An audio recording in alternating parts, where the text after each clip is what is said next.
இப்போ ரெடியா இருக்கோம். உங்களுக்கெல்லாம் பணி நிரந்தரம் வேணும், அரசு சம்பளம் வேணும், அரசு நிறுவனத்தில் உட்காந்துருப்பீங்க.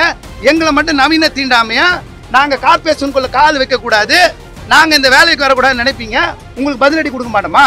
இந்த வெயில வந்து உட்கார சொல்லுங்க பார்க்கலாம். அமைச்சரை, மேயரோ துணை மேயரோ கமிஷனரோ இந்த வெயில வந்து உட்கார சொல்லுங்க. ஒரு நாள் உட்கார சொல்லுங்க. நாங்க சவால் விடுறோம். தேர்தலுக்கு முன்னாடி ஒண்ணு பேசுவீங்க, ஆட்சி முடிந்து நீங்க கையில வந்தா வேற ஒண்ணு பேசுவீங்களா? அப்ப நாங்க நல்லா தெரிஞ்சோம், இப்ப நாங்க கேவலமா தெரியுறோமா? ராம்கி ஓட்டு போடல, இந்த ஜனங்க விடியல் அரசு வந்தா தேர்தல் வாக்குறுதி கொடுத்தீங்களே பணி சொல்லி இவங்க ஓட்டு போட்டு தேர்ந்தெடுக்கக்கூடிய அரசு எலெக்ஷன் முன்னாடி எங்களை ஏற கட்டணும்னு நினைக்கிறாங்க. நீங்களா நாங்களான்னு பார்ப்போம். நாங்க தைரியமா சொல்றோம், முடிஞ்சா எங்களை அரெஸ்ட் பண்ணி பாருங்க, முடிஞ்சா அரெஸ்ட் பண்ணி பாருங்க. நாங்க சவாலை சந்திக்க ரெடியா இருக்கோம். அரசாங்கம் ஓட்டு போட்டு ஜனங்க அவங்களா ஓட்டு போட்டாங்க. 271 கோடி ரூபாய்க்கு நினைச்சா நீங்க என்ன வேணா பண்ணுவீங்களா? 10 வருஷத்துக்கு 2500 கோடி என்ன வேணா பண்ணுவீங்களா? இந்த தூய்மை பணியாளர் போராட்டம் நியாயம் தானா? தனியார் மையம் வேணுமா? நீங்க வாக்கெடுப்பு நடத்துங்க. நாங்க சொல்றோம். இன்றைக்கு நடந்திருக்கக்கூடிய பேச்சுவார்த்தை அமைச்சர் சேகர் பாபு அவர்கள் அரசு தரப்பிலே கலந்து கொண்டிருக்கிறார். சங்க தரப்பிலிருந்து பேச்சுவார்த்தை நடத்தப்பட்டது. அவர்கள் தங்களுடைய நிலைப்பாடில் இருந்து மாற்றவில்லை. அதற்கு மாறாக இங்கிருந்து வேறு இடங்களுக்கு சென்று போராடுங்கள் என்று சொல்லியிருக்கிறார்கள். அதை சங்கம் ஏற்க மறுத்தது. ஆனால் பேச்சுவார்த்தை இல்லை என்று சொல்லியிருக்கிறார்கள். பேச்சுவார்த்தை இல்லை என்று அரசு சொன்னாலும் இங்கே இருந்து ஒரு தொழிலாளி கூட நகர மாட்டார்கள், பெண் தொழிலாளர்கள் நகர மாட்டார்கள். ஒருவேளை கைது செய்தால் இந்த அரசு எந்த இடத்திலிருந்தும் போராட்டத்தை தொடருவார்கள். ஒருபோதும் போராட்டத்தில் இருந்து சங்கம் பின் ஒதுங்காது. இந்த அரசு ராம்கி நிறுவனத்திற்கு ஏஜென்ட்டாக செயல்பட வேண்டும், 271 கோடி ரூபாய்க்கு ஏஜென்ட்டாக செயல்பட வேண்டும் என்று நினைத்தால் சமூக நீதி சமத்துவம் என்று சொல்லக்கூடிய அரசுக்கு சரியான நீதியை உழைப்போர் உரிமை இயக்கம், LTUC, AICTU, பெண் தூய்மை பணியாளர்கள் நிச்சயமாக கொடுப்பார்கள், பதிலடி கொடுப்பார்கள். 19/1/2021 அன்று தேர்தலுக்கு முன்பு இன்றைக்கு இருக்கக்கூடிய மாண்புமிகு முதல்வர் அவர்கள் இந்த சென்னை மாநகராட்சி கடிதம் எழுதியிருக்கிறார். அதிலே வர்தா புயலில் இருந்து கொரோனா காலத்திலிருந்து இந்த மக்கள் தான் உழைத்திருக்கிறார்கள். அதிலும் குறிப்பாக 80% மக்கள் ஆதி திராவிட மக்கள். எனவே எண்ணியல்லம் தொழிலாளர்களை நீதிமன்ற தீர்ப்புக்கு காத்திருக்காமல் பணி நிரந்தரப்படுத்த வேண்டும் என்று சொல்லியிருக்கிறார். தேர்தல் வாக்குறுதி எண் 285 தூய்மை பணியாளர்களை பணி நிரந்தரம் உட்பட சம்பளம் உட்பட கோரிக்கைகள் நிறைவேற்றப்படும் என்று அவருடைய தேர்தல் வாக்குறுதி எண் 285 சொல்லியிருக்கிறார். 10 ஆண்டுகளுக்கு மேல் அரசு துறையில தற்காலிகமாக பணிபுரிந்தால் அவர்களை பணி நிரந்தரப்படுத்த வேண்டும் என்று 153 தேர்தல் வாக்குறுதி எண்ணிலே சொல்லியிருக்கிறார். இன்றைக்கு இருக்கக்கூடிய முதல்வர் எழுப்பிய கேள்வியை நாங்கள் கேட்கிறோம். அதே நேரத்தில் அவர்கள் ஒன்றை சொல்லுகிறார்கள், 10 மண்டலம் தனியாருக்கு போயிட்டு இப்ப போனா என்ன பண்ணீங்கன்னு கேட்கிறாங்க. ஒரே கேள்விதான், 10 மண்டலம் தனியாருக்கு போன போது ஏன் இன்னைக்கு இருக்கக்கூடிய முதல்வர் எதிர்த்தாரு? ஏன் மா சுப்பிரமணியன் அவர்கள் இங்க சென்னை மாநகராட்சிக்குள்ள வந்து ஐயோ இந்த ஜனங்க வயிற்றுல அடிக்காதீங்க, வேலையை விட்டு வெளியே அனுப்பாதீங்க ஏன் சொன்னாரு? அப்ப உங்களுக்கு தேர்தலுக்கு முன்னாடி ஒன்று பேசுவீங்க, ஆட்சி முடிந்து நீங்க கையில வந்தா வேற ஒன்று பேசுவீங்களா? இன்னைக்கு ராம்கி நிறுவனம் லாபம் சம்பாதிக்க என்ன பண்றாங்கன்னா, ஒன்று சிறப்பா நடக்குமா வேலை, ரெண்டாவது காசு குறையுமா? சிறப்பா நடக்கிறதுக்கு வித்தியாசம் காட்ட சொல்லுங்க. மொத்தம் 15 மண்டலம், 10 மண்டலம் தனியா இருக்கு. 51 11ஆம் மண்டலம், 12 வார்டு. அங்க இருக்கக்கூடிய 12 வார்டு இதே சுய உதவி குழு திட்டத்தில் தான் இருக்கு. 3 வார்டு தான் தனியார் மையம். பிரிச்சு காட்ட சொல்லுங்க. எங்கெங்கெல்லாம் கம்ப்ளைண்ட் இல்லை. ஏற்கனவே Enviro solution Spain company, Ramki Andhra company நல்லா வேலை செய்கிறாங்க, இவங்க நல்லா வேலை செய்யல அப்படி சொல்லுங்க. முதலமைச்சர் கடிதம் கொடுத்துருக்காரு, கொரோனா காலத்தில் இவங்க தான் காப்பாற்றினாங்கன்னு. அப்போ நாங்கள் நல்லா தெரிஞ்சோம், இப்போ நாங்கள் கேவலமாக தெரியுறோமா? வெளியே அமிச்சு கான்ட்ராக்டுக்கு எதிராக பேசுனா நாங்கள் கேவலமாக தெரியுறோமா உங்களுக்கு? எங்கள் வேலை வந்து இன்னும் சிறப்பாக அமையல. மற்ற லாபம் இல்லாமல் எந்த கம்பெனி வரமாட்டான். ஸ்பெயின் கம்பெனி ஓட்டு போடல, என்விரோ சொல்யூஷனு. ராம்கி ஓட்டு போடல. இந்த ஜனங்க விடியல் அரசு வந்தா தேர்தல் வாக்குறுதி கொடுத்தீங்களே பணி சொல்லி வட சென்னையினுடைய பூர்வகுடி மக்கள், அருந்ததின ஆதி திராவிட மக்கள் இவங்க ஓட்டு போட்டு தேர்ந்தெடுக்கக்கூடிய அரசு எலெக்ஷன் முன்னாடி எங்களை ஏற கட்டணும்னு நினைக்கிறாங்க. நீங்களா நாங்களான்னு பார்ப்போம். மிஞ்சி போனால் என்ன பண்ணுவாங்க? போலீஸ் வச்சு அடிப்பாங்க, பொய் வழக்கு போடுவாங்க, நிர்வாகிகளை சிறையில் தள்ளுவாங்க, ரவுடிங்களை வச்சு மிரட்டுவாங்க. இப்போ கவுன்சிலர்லாம் வச்சு மிரட்டிட்டு இருக்காங்க. 5000 ரூபாய் கொடுக்குறவா, வீடு கொடுக்குறவா, அரசு வேலை கொடுக்குறவா கூப்பிட்றாங்க. தொழிலாளி யாரும் போக தயார் இல்லை. சமூக நீதி சமத்துவம் இங்கே உள்ள பெண் தூய்மை பணியாளருக்கு அர்த்தம் என்னன்னு புரியும். அதுக்குண்டான பாடத்தை நிச்சயமாக போட்டு ஏற்றிடுவோம். நீங்கள் பற்றி வச்சிருக்கக்கூடிய நெருப்பு தமிழ்நாடு முழுக்க பொதுமக்கள் அரசியல் கட்சியினுடைய ஆதரவை, பத்திரிகையாளருடைய ஆதரவை பெற்றிருக்கிறது.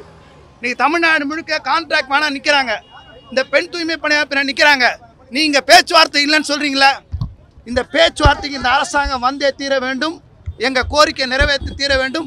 நாங்கள் தைரியமாக சொல்கிறோம், முடிஞ்சால் எங்களை அரெஸ்ட் பண்ணி பாருங்கள். முடிஞ்சா அரெஸ்ட் பண்ணி பாருங்க. நாங்கள் சவாலை சந்திக்க ரெடியாக இருக்கோம். சென்னையில் எங்களோட போராட்டம் தொடர்ந்து நடக்கும். உங்களால் நீங்கள் எந்த சக்தி வேணால் வச்சு பாருங்க, எங்கள் போராட்டம் தொடர்ந்து நடக்கும். எங்கள் கோரிக்கை ஜெயிக்கிற வரைக்கும் நடக்கும். பொய்யான தகவல் அவங்க கூட்டிகிட்டு வர கான்ட்ராக்ட் தொழிலாளி கணக்காட்டுறாங்க. 4000 தொழிலாளி சாங்ஷன்றாங்க. 1953 தொழிலாளி தான் ஏற்கனவே சுய திட்டத்தில் இருக்கிறது. அவங்க எங்கேஜ் பண்ணவங்களை மட்டும்தான், அவங்க சொல்லியிருக்கிறவங்களை மட்டும்தான் கணக்காட்டுறாங்க. தொழிலாளி இங்கேருந்து அவங்க லிஸ்ட்டு வெளியிட சொல்லுங்கள். யார் யார் எங்கெங்கே NLMல வேலை செஞ்சவங்க எந்த வாழ்லையும் வந்து வெளியே சொல்லுங்கள். பொய்யாக வேண்டுமென்றே போராட்டத்தை சீர்குலைக்க வேண்டும் என்ற எண்ணத்தோடு பொய்யான தகவல்களை பத்திரிகை மூலமாக பரப்புகிறார்கள். இதை 100% நாங்கள் மறுக்கிறோம். இது உண்மை கிடையாது. இங்கே களத்தில் இருக்காங்க, நாங்கள் லிஸ்ட்டு கொடுக்குறோம். எவ்வளோ தொழிலாளி போராட்டத்தில் இருக்காங்க, நாங்கள் லிஸ்ட்டு கொடுக்குறோம். இது முழுக்க இன்றைக்கி அவங்க ஆள் பிடிக்கிற வேலையை செஞ்சுட்டு இருக்காங்க. யாருக்குன்னா ராம்கிக்கு ஏஜென்ட் வேலையை இவங்க பார்க்குறாங்க. எதுக்கு? அரசாங்கம் ஓட்டு போட்டு ஜனங்க அவங்களா ஓட்டு போட்டாங்க. 271 கோடி ரூபாய்க்கு நினச்சா நீங்கள் என்ன வேணால் பண்ணுவீங்களா? 10 வருஷத்துக்கு 2500 கோடினா என்ன வேணால் பண்ணுவீங்களா? எங்கள் தலையை அடமானம் வச்சு தான் நீங்கள் கான்ட்ராக்ட் அனுப்பணும்னு நினச்சா ஒருபோதும் அனுமதிக்க மாட்டோம்.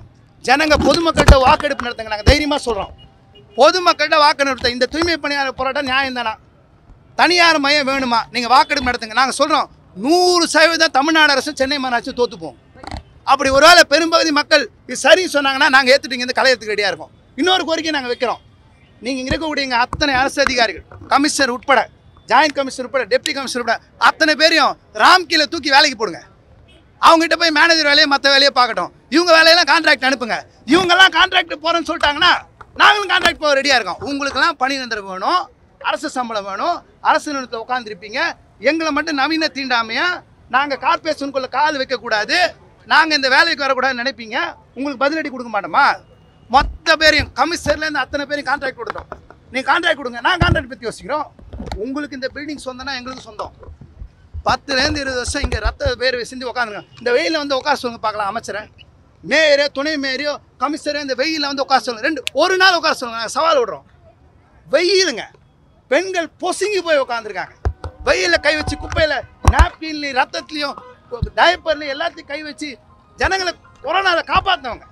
அவங்கள இன்னைக்கு நடுத்த நிறுத்திட்டு பேச்சுவார்த்தை இல்லைன்னு சொல்கிறாங்கன்னா எவ்வளவு ஆணவம் இருக்க முடியும் இந்த அரசுக்கு? நாங்கள் தகுந்த பாகம் போட்டுவோம். நீங்கள் என்ன வேணால் பண்ணி பாருங்கள்.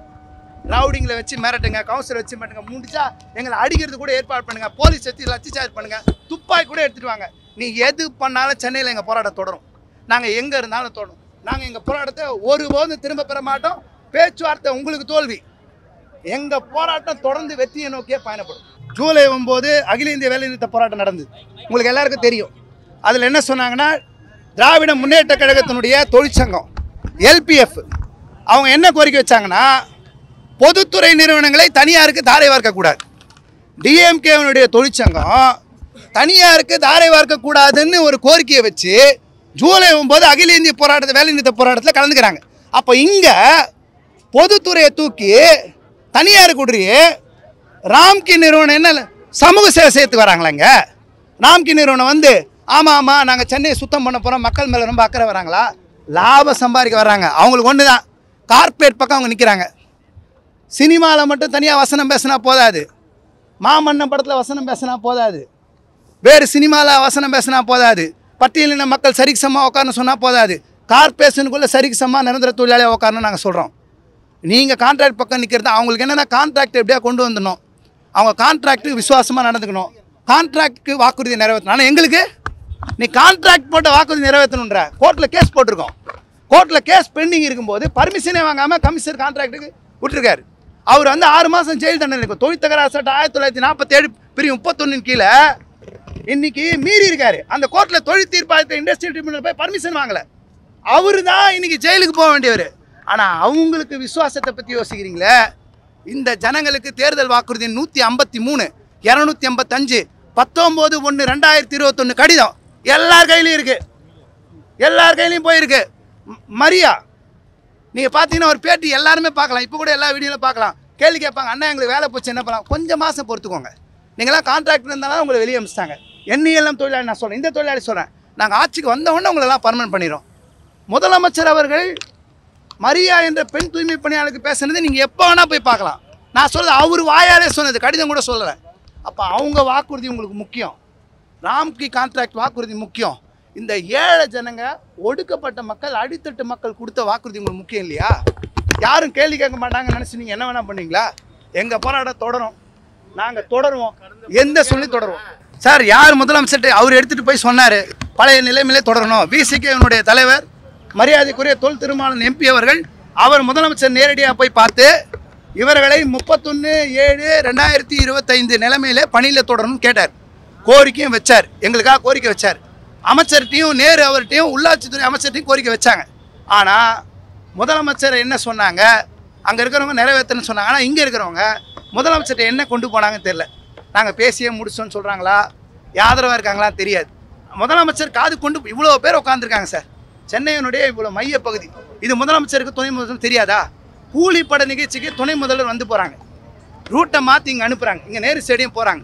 இங்கே ஏதான ஜனங்க உட்காந்துருக்காங்க. நீங்கள் ஒரு வார்த்தை வந்து என்னன்னு கேட்கக்கூடாதா? என்ன இப்போ என்ன கேட்டோம்? உங்கள் வீட்டு சம்பளம் எதனா கேட்டோமா? நாங்கள் ஏதாவது நீங்கள் கலந்துட்டி சொத்து சண்டி சொத்து ஏதாவது காசு கேட்டோமா? இல்லையே. செஞ்ச வேலையே எங்களுக்கு செய்ய விடுங்கன்னு கேட்டோம்.